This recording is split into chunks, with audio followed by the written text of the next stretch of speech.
Like now there's only one direction, Turkey. Bye. Good night. This is the life of a truck driver. I will cross the border by foot. Welcome to Istanbul's whole town. In the last episodes of Hitchhiking from Portugal to Australia, I traveled from Portugal to Hungary while visiting a few friends along the way. Now, I had no more friends who could host me, and my goal was to get to Turkey as fast as possible.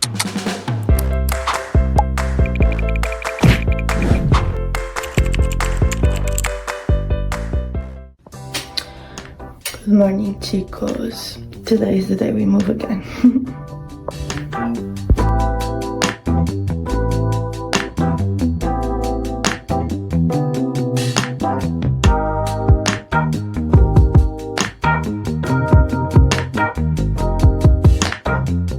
The last few days have been very, very good. Like, very few kilometers, a lot of rest, a lot of connection.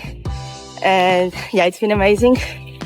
But now we turn to the complete opposite. Like now there's only one direction, Turkey. It's too hot.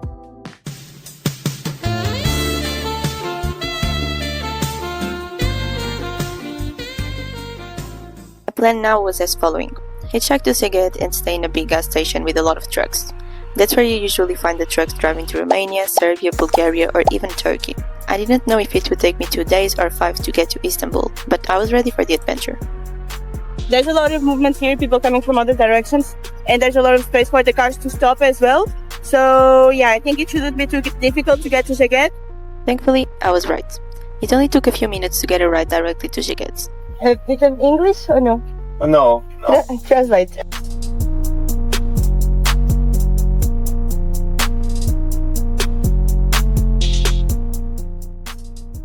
So Tibor just left me in this gas station nearby where the trucks that go to Turkey are. So yeah, most of them are resting now. They are even like covered with a black thing. But yeah, I'm also going to write the sign saying Turkey because it's easier to show them like through the window. As I was taking a little break to eat and write my sign, a man approached me to offer me some pastry and a bottle of Coke.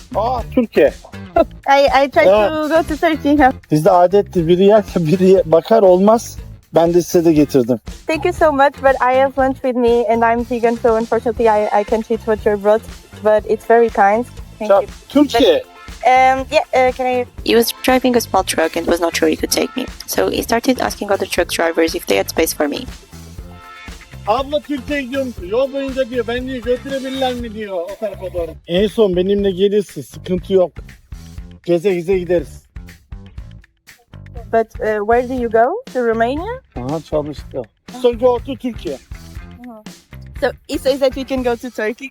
Like he's arriving in Turkey on Saturday night, and then I can go with him. We just need to see if the backpack fits. It's okay for you? Yeah. Okay. Perfect. Okay. Yeah. I'm going to Turkey. So it's Tolga. He's taking me to Istanbul. It'll take 2 days, but yeah, we are going to Istanbul. Let's go. And so we started driving to Romania, always talking through Google Translate.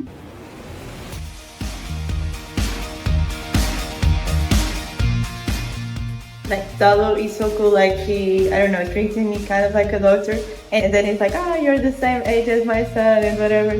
And yeah, I don't know, like he's super kind and he always wants to speak, even though like we cannot speak the same language, but he has like the Google Translator.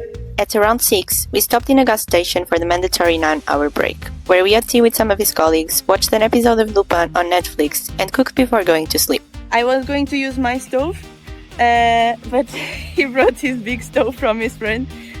Ben de memnun oldum diyor. Hello.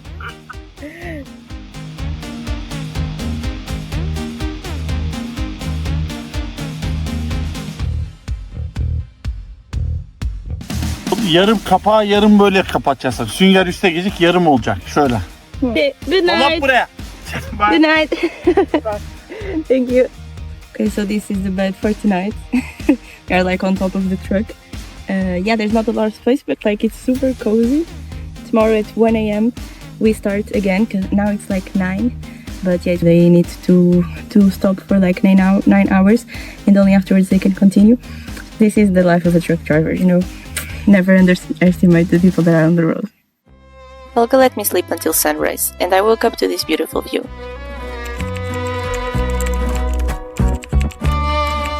Bizde isimlerin hepsinin bir anlamı vardır. Tolga is Tolga. the helmet? Ah, okay. So your name is like the protection. Yeah. Okay.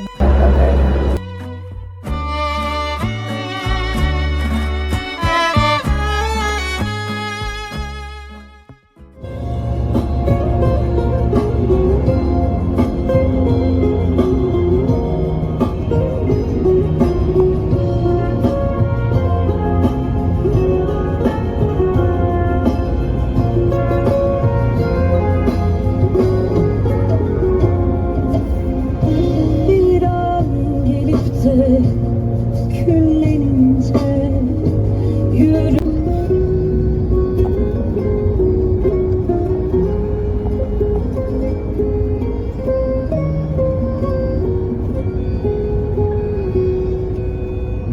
Bir sabah saçlarımı. So we were driving for 4 hours and a half, so now we have to take a break of 45 minutes. We are like at the top of the mountains. It's almost like 3,500 meters, I think. I'm just walking a bit around because I don't know. It's really difficult for me to sit for so long. I don't know how the drivers do this like for days and days in a row. Like most of the time they are either sitting or they are sleeping. Like even most of them, like when they are resting, they are inside of the truck. And yeah, my back is just killing me. We then started making our way down, while I sent some more messages on couchsurfing to try to get a host for the next days. So he found these things and he was very happy that it's like a vegan stuff and sweet that he can buy for me. Cheers. Cheers. Yok.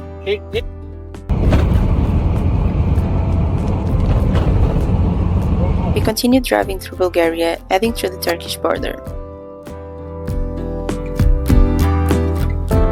What do you like the most about your job? I made a lot of friends. I've been doing this for 5 years. I still see them, always on my mind. Okay. Good. And before working as a truck driver, what did you do? My resume is very extensive. I've done many different jobs. You'd be surprised if I told you. Multi. I have an automobile business. I also part of a dealership. I work in the medical field. I also work in medicine. I have a rent gallery. I work in the Multi. Yeah, very fast. Love something, you'll be successful. If you don't love it, you won't be able to do it anyway. 100%. It's Duolingo for English. English? Yeah. Pilav. Pilav, rice. Ah, rice.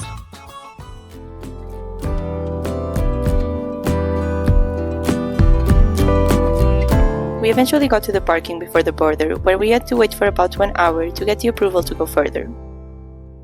My host on couchsurfing is on the Europe side, and Togal is also going to the Europe side, so he can let me like kind of nearby, which is super nice because I think I'm going to get there quite late already. It's so nice. 2 days ago I thought it could take me still like 5 days, and now like I'm just looking at it and it's amazing. He brought me more stuff like some bananas, some peanuts, so I can put in my oats. Like just keeps buying me stuff. After some time, we finally got moving again, but I wasn't allowed to cross on the truck, so Tolga left me a bit before the border. See you later. See you later, yeah. Okay, so that's it. Like I cannot go with the truck, it's not allowed. So I'm walking. I will cross the border by foot, and then he crosses the border and we meet after it. Portuguesa? Yeah. Yeah. Thank you. Take care. Have a nice day. Officially out of Bulgaria. Now we enter Turkey. I don't know if I'm supposed to go to the buses line or to the cars line, but the cars line is usually faster. So yeah, I'm staying here just pretending I'm a car as well. A few moments later. Apparently I need to go to the buses part. After getting my passport stamped and struggling to fit my massive backpack on the security check, I was now officially in Turkey.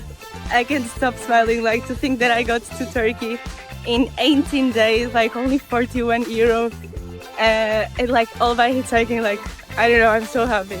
Like I still didn't get to Istanbul, but I'm so happy. Like the last 3 weeks have been completely crazy, and yeah, Europe was amazing, but I can't wait to see what Asia has to bring because I'm super excited. All that was left now was to go to the area where the trucks cross.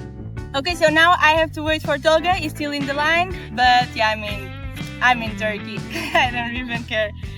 However, what I thought would take around 1 hour ended up taking almost 4. I had multiple truck drivers offering me a lift, but it would only make sense to get to Istanbul and close the Europe season with Tolga. So I waited and waited and waited until finally... Hi. Hi. Yeah. We then drove through the night for a few more hours to get to Istanbul, where Tolga left me just next to my host's place. Thank you so much for these 2 days. You were very kind. You treat me like a daughter, and I will never forget these 2 days. Thank you. Yeah. Thank you so much. It was already 3 a.m., but my host was very kind and said there was no problem. You made it. That's great.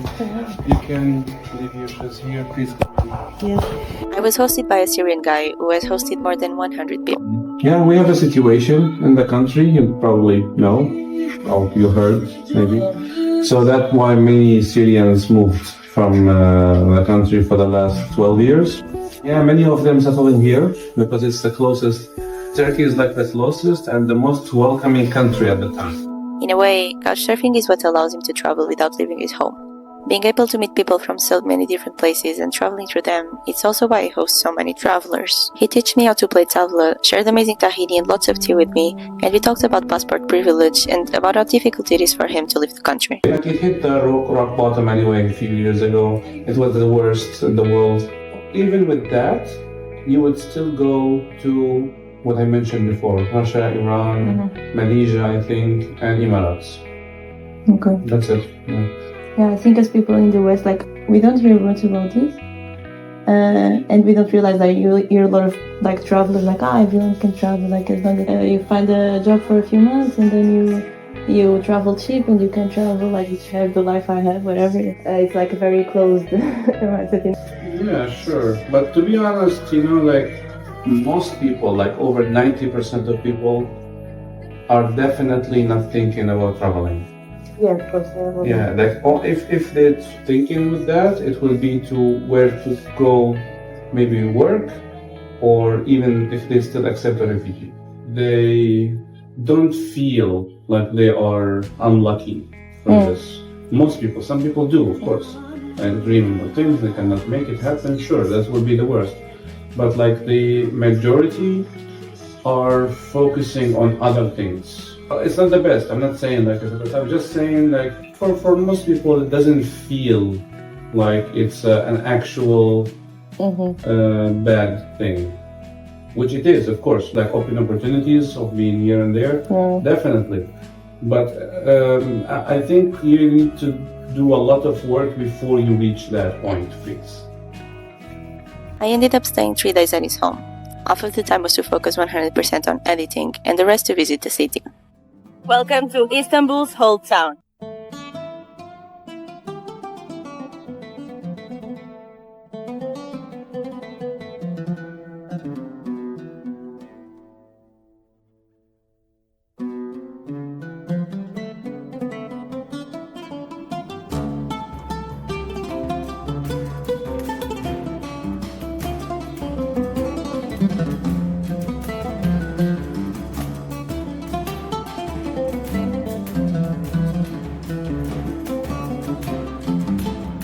And I was just talking to two volunteers here on the mosque about like Islam, Muslim, and like they were talking to me about their religion and giving me a lot of information.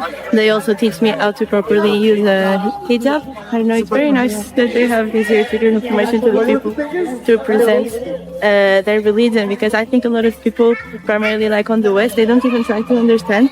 Both inside and outside of the mosque, there was a lot of information to learn more about Islam, and I spent almost 2 hours there. Then, as I got out of the mosque, it was starting to rain, but I still wanted to explore the coast, so I kept on walking.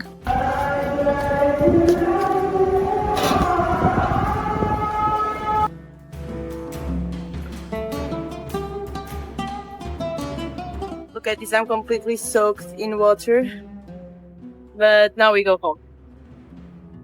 So I'm now starting to edit the first vlog of this trip, which I should have started already like 2 weeks ago. But yeah, it's been pretty difficult to manage all the filming, editing, transferring scenes from the phone to the computer, and actually being with people. Because of course, like, people host me because they want to get to know about my travels, about me, and I also want to get to know about them. That's what these websites are for, is to share experiences and meet new people. So it's not like I can get to a place and be like, oh yeah, I'm going to stay at your place for 2 days just editing, like, not to interact so much with you. Like, of course I'm not going to do that, but at the same time, like, I cannot stay in hostels or whatever place where I can be alone and edit, because then I would have to spend money that I don't have. It's been pretty tiring, I'm not going to lie. Every time I get to a friend's place or a host place, like, I just sleep so much because, yeah, I'm super tired. I think also because I decided to do this so fast in Europe, and I was hoping that I would get to Turkey right away, get a volunteering project where I could chill, but now I can't, and I still won't be able to do that for like 2 weeks. But yeah, now I just need to keep grinding, hopefully find some time to edit. I know I will be able to do it. I just need to find a good balance and also start learning how to edit a bit faster. And I should take a bus to then take another bus that goes through the bridge. But yeah, supposedly there's a bus stop here, but I don't see any bus stop. The bus eventually arrived, but although I think I got on the right one, it started taking a slightly different route than what I expected. But this is the last stop. It's like definitely not the bus I needed to get. It's like halfway closer to where I need to get. There's another one. After questioning why there was one of these machines every 50 meters, I still walked quite a bit to get to the train to the Asian side, where I once again struggled to understand the public transport. Yo, I'm so lost. Every time I need to take a train or something, I'm like... I then spent half an hour trying to understand how I could buy my train ticket, but with the help of a Mexican guy and the security guard, I eventually managed. I have to pay 200, but it doesn't accept like 100 or 50 or whatever. Like, it only accepts a thing of 200. Like, I had to exchange 2 of 100 for 1 of 200 with the girl. Like, it doesn't make any sense. To be honest, dealing with buses and trains always stresses me out, and this is one of the main reasons why I love hitchhiking so much. No timeline, no bus stops, no ticket, no plan, just freedom. It took some time to understand the trains, but now, first time in Asia, baby. The first attraction was a calisthenics park, before heading out to explore the city.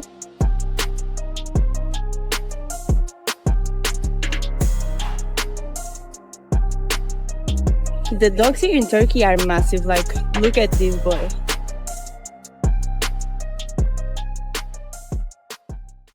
I was recommended to visit this mosque, and I already understand why. It's just beautiful. I ended up spending quite a lot of time at the mosque, appreciating all the little details. Like, the floor is extremely fluffy, like, super comfortable to be in. And then, like, the colors are just amazing. Actually, like, and you can hear the echo of people talking, like the little children. It's like very peaceful environment. It's super interesting, like every little detail on the floor, on the mosaics, like on the ceiling, everywhere. Over here is a praying area, so visitors are not allowed.